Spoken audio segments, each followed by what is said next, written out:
Subscribe कीजिए 10th class गणित channel को और बेल आइकन को दबाइए लेटेस्ट वीडियो देखने के लिए।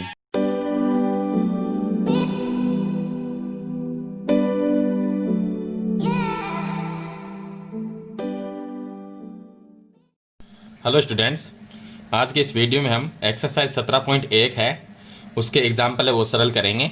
जहां पर एक्सरसाइज जो 17 है उसका नाम है केंद्रीय प्रवृत्ति के माप, जिसमें हम समांतर माध्य, माध्यक और बहुलक है वो ज्ञात करते हैं। तो यहाँ पर हम सबसे पहले 17.1 है उसका जो पहला उदाहरण है, इसमें हमें दिया गया है कि एक विद्यालय में कार्यरत प्रधानाध्यापक समेत 5 कर्मचारियों का वेतन दिया गया है। यानी कि टोटल जो विद्यालय में कर्मचारी है वो 5 कर्मचारी है, उनका जो हमें वेतन है वो यहाँ पर दिया गया है। उसके बाद में लिखा है कि विद्यालय में कार्यरत कर्मचारियों का औसत मासिक वेतन ज्ञात करना है। औसत यानी कि हम ज्ञात करेंगे जो वेतन है उसका औसत ज्ञात करना है। तो यहाँ पर हम लिखेंगे औसत मासिक वेतन, यानी कि हमें इनका सभी का क्या करना है, औसत ज्ञात करना है। औसत ज्ञात करने के लिए हम क्या करते हैं, जो भी हमारे पास में संख्या दी गई होती है, जैसे कि यहाँ पर 5 कर्मचारियों की संख्या दी गई है यानी वेतन, उन सभी संख्याओं को हम जोड़ लेंगे और कितनी संख्याएं हैं उनका भाग दे देंगे। तो हमारे पास में सबसे पहला जो वेतन आता है वो है 8000, उसके बाद में आता है दूसरा है 5000, तीसरा जो है वो है 4000, उसके बाद में है 2500 और लास्ट में है 1500। तो इस तरह से कुछ ये वेतन हमें दिया गया है। टोटल कितना है, 1 2 3 4 5, तो 5 का हम भाग दे देंगे। यानी जो औसत का सूत्र होता है, फॉर्मूला, वो होता है राशियों का योग बटे राशियों की संख्या। यानी जो राशि हमें दी गई है वो कितनी है उनका हमें योग करना है और टोटल कितनी वो राशि है वो बटे में हमें लिखनी है। सभी का हम योग कर लेंगे। तो यहाँ पर इसको जोड़ लेंगे तो देखिए 8 और 5 ये हो जाएंगे 13000, 13 और 4000 ये हो जाएंगे, तो यहाँ पर हमारे पास में 17000 हो जाएंगे। और फिर उसके बाद में यहाँ पर ये हमारे पास में 4000 ये हो जाएंगे, 25 और 1500 ये 4000, तो टोटल 17 और 4 कितने 21000 हो जाएंगे। 21000 बटे 5, यहाँ पर हम 21000 में 5 का भाग दे देंगे। तो देखा जाए तो 21 में 5 का भाग जाता है 4 बार, फिर 1 रह गया और 10 में कितनी बार जाएगा, 2 बार, और पीछे 2 जीरो रह गए। यानी कि औसत मासिक वेतन कितना आ जाएगा, 4200 आ जाएगा। तो ये इसका रुपए में आंसर हो जाएगा। तो इस तरह से ये इसको उदाहरण नंबर है 1 उसको सरल करना है जो कि सिंपल है एकदम। चलिए इसके बाद में उदाहरण नंबर 2। अब देखिए एग्जाम्पल नंबर 2 है, उसमें लिखा है कि प्रथम 10 विषम संख्याएं, प्रथम 10 विषम संख्याएं कौन सी होगी। तो यहाँ पर हम लिखेंगे कि प्रथम 10 विषम संख्याएं। तो यहां पर देखा जाए तो पहली संख्या विषम कौन सी है, 1, फिर 2 आएगा, लेकिन 2 क्या है, सम, हमें लिखनी है विषम संख्या। तो उसके बाद में आ जाएगा 1 3 5 7 9, उसके बाद में 11 13 15 17 और 19। यहाँ पर संख्याओं को गिन के देखेंगे हम, इनकी काउंटिंग करेंगे कितनी हो गई। तो देखिए 1 2 3 4 5 6 7 8 9 10, यानी कि हमें प्रथम 10 विषम संख्याएं वो हमने लिख दी। अब इन 10 विषम संख्याओं का समांतर माध्य हमें ज्ञात करना है। तो सिंपल है, ये सिंपल हमें संख्याएं दी गई है विषम, इनका समांतर माध्य यानी कि एक औसत निकालने को हम कह सकते हैं कि इसका हमें औसत के तरह ही समांतर माध्य वो ज्ञात करना है। तो अगर हम इसका समांतर माध्य ज्ञात करें, समांतर माध्य, तो समांतर माध्य को हम लिखते हैं x बार से, यानी कि x के ऊपर डैश लगा के लिखते हैं। तो यहाँ पर हम सभी संख्याओं को प्लस कर देंगे। तो यहाँ पर 1 + 3 + 5 + 7 9 + 11 + 13 + 15 + 17 और +19, इसके बट्टे में टोटल संख्याएं कितनी है, 10। 10 का इसमें भाग दे देंगे, सभी संख्याओं का योग करेंगे, टोटल योग आएगा 100 और बट्टे में 10। 100 में 10 का भाग देंगे तो समांतर माध्य इनका 10 आ जाएगा। तो कुछ इस तरह से, क्योंकि सिंपल संख्याएं हमें दी गई है और इनका हमें समांतर माध्य वो ज्ञात करनी, यानी इसको औसत की तरह ही हम ज्ञात करते हैं।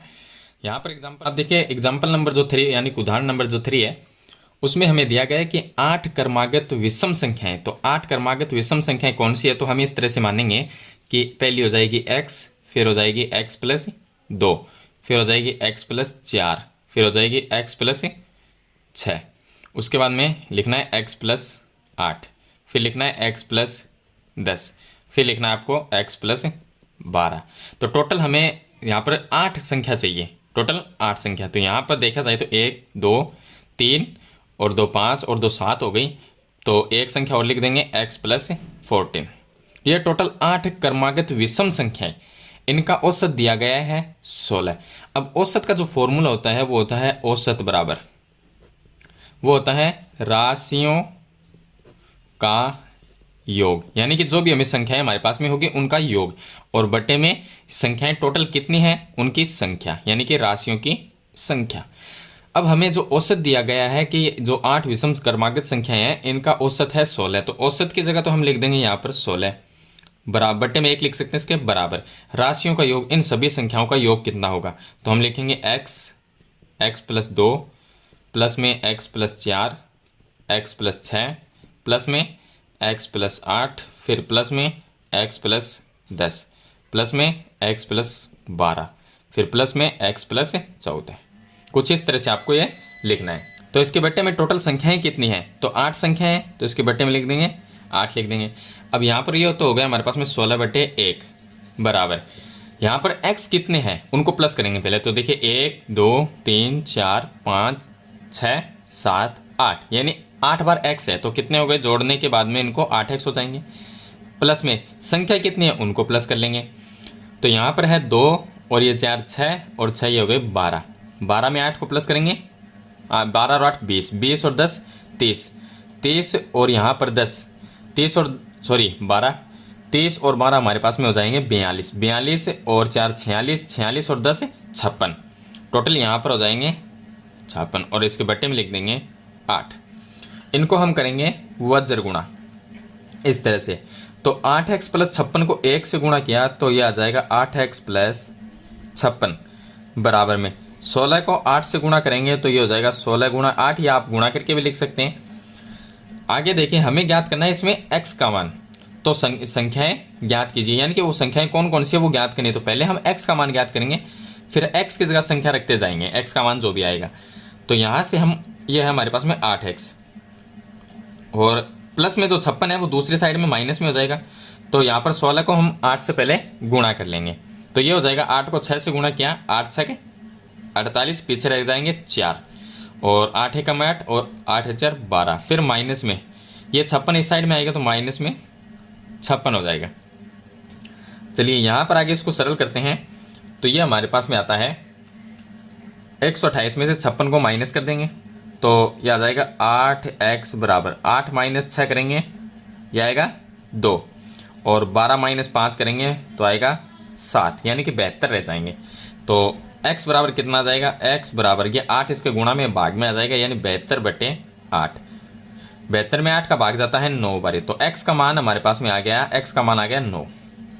अब हम x का मान, यहाँ x का मान 9 है वो हमें यहाँ पर रखते जाना है। अगर इस x की जगह मैं 9 लिखूँ तो 9 ही रहेगा, यहाँ पर 9 लिखें, 9 प्लस 2 कितने होंगे 11, यहाँ पर 9 प्लस 4 ये हो जाएंगे 13, 9 प्लस 6 ये हो जाएंगे 15, यहाँ पर 9 रखें तो 9 प्लस 8 ये हो जाएंगे 17, यहाँ पर 9 रखें तो 9 प्लस 10 19, यहाँ पर 9 प्लस 12 करेंगे, 12 और 9 हो जाएंगे 21, और यहाँ पर 9 प्लस 14 करेंगे तो ये हमारे पास में टोटल आ जाएंगे 23।